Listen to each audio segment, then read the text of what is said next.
Hi, guys.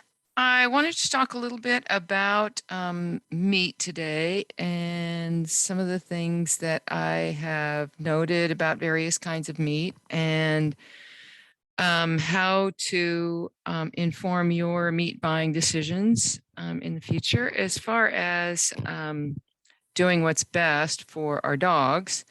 And this is just going to be kind of random because it's just the types of meats that I happen to have access to and that came across my path that I took pictures of and just wanted to make some notes about them for you. The first picture that you're looking at here is some free range chicken that was left for me to feed one of the dogs that I care for. And I wanted you to just make a note of the price here. It's $4.89 a pound for chicken. And you might think that you're getting something really great for $4.89 a pound, but if you take it out of the package and turn it over, you notice that right away it has the same big globs of fat that conventional chicken has. So here's the next picture of the same chicken thighs. There's the top and there's what they look like after I had removed all the fat. And unfortunately, I didn't weigh the amount of fat that came off, but it was quite a pile. That's it right there. That's the pile of fat that came off of those thighs. And by comparison, I wanted to show you these chicken legs that I had purchased for 99 cents a pound. And there's probably 3 times as much weight-wise in this package as there was in the package of thighs, yet it's $2 cheaper. So that's kind of a big deal if you are trying to feed large dogs or if you have many dogs. Here is a picture of the chicken legs with the skin and without the skin.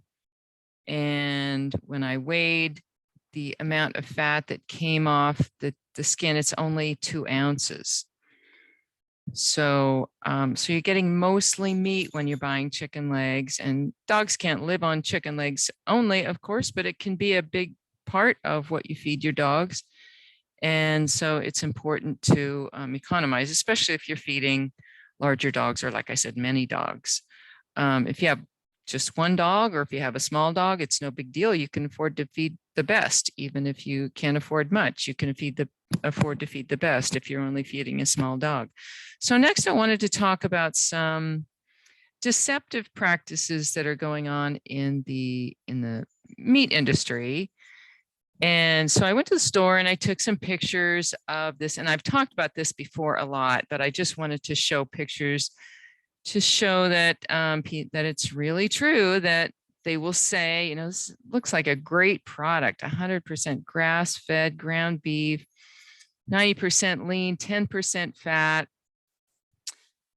And then you look on the back and you see the nutrition facts. And what it says here is, and I can make this a little bit larger so you can see it. Let me see here. Yeah, what we have here is per 4 ounces, and it doesn't really matter what the serving size is, calories are 200 total and 100 from fat. So what that tells us is that it's not 10% fat, it's 10% fat by weight. So the way that they do this is that they use weight to determine this percentage, and fat is very light. It doesn't weigh nearly as much as water or muscle meat. So if you weigh it, you're going to be able to say truthfully that by weight it is 10% fat, but in actuality it's the calories that count, the calories per serving, and the percentage of that is represented by fat. That's the important part. So I went to another product here and wanted to do the same thing. And this looks really good. Simple Truth, right? They have the nerve to call themselves Simple Truth. They do the same thing, 90% lean, 10% fat. And on the back, this one is just slightly less, or no, slightly more, actually, about 55% calories from fat. So it's even a bigger lie. And then let me see, I went to another product here, and this is 93% lean. It looks pretty good, 7% fat. And then on the back, you look at it and it says 70% or 70 calories from fat, 170 calories from, or in a, in a total serving. So that's, I don't know what the math is on that, maybe 35, 40% fat, something like that. It's certainly not 7%. So that's just a little bit of deception right there. And you know, what we're up against here is trying to feed dogs the same kind of animals that they evolved eating. And what they evolved eating were not animals that are fattened for market. They evolved eating animals that choose the food that passes the test of their senses, and they eat nothing but that, and their bodies are extremely lean. And I'll show you a couple examples of that as we get into this here, just of the things, like I said before, that have crossed my path, and I had the opportunity to take photos of them. So first, I want to show you a picture of a dog that I regularly care for. This dog's name is Filson, and he was real proud of himself here because he caught himself a bunny. And believe it or not, he gave that bunny up for a liver treat. Bless his little heart. And so I took the bunny home. And of course, the bunny is food. He's already dead. There's nothing I can do about it. I wish I wish dogs wouldn't kill wild animals, but there's nothing I can do about it when they do. So it was already dead. It's food. I took it home. I fed it to my cat and my dog. And this is what it looked like. I really wish I would have taken better pictures of what just the skinned animal looked like, because it was completely without fat.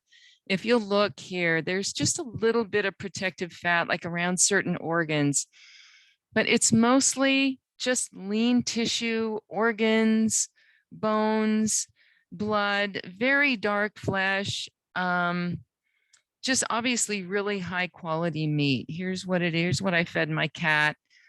So it's just that's what we're looking at. And that's not available on the commercial market. You can't go to a store and buy that, unfortunately. If you go to a lot of trouble to source your meats, like if you belong to a raw feeding co-op or something, and they go to a lot of trouble to get sourced rabbits and emu and venison and those sorts of things, you might be able to get close to this. A lot of people don't have access to all of that, and they don't have the time to devote to sourcing meats for their dogs. So I really want to serve that niche. I want to find people who aren't able to jump over all those hurdles, who still want their dogs to be completely well and out of the vet's office for life. And I think you can still do that even without sourcing these very high quality meats, if you know what to look for in the stores. So I wanted to show you one more example before I leave of what I'm talking about, the difference between domestic and wild, or agricultural and wild. And that is this little bird who I think he was hit by a car. I found him in my driveway. He was probably maybe 5 inches in length, fairly good sized bird. But I thought, this bird's already dead. I'm going to take him in the house and see what he looks like inside. And this is a bird that will be able to fly hundreds, if not hundreds, actually dozens, at least dozens of miles per day. This is a bird that can fly for really long distances. And look at the quality of that tissue. Look at the darkness of the organs. There's no fat. I mean, there's very little protective fat around here. They have to have some to protect themselves, to protect their organs and to keep themselves warm, but not much. And this animal lives out in, very cold temperatures. We get into the 20s here in this area.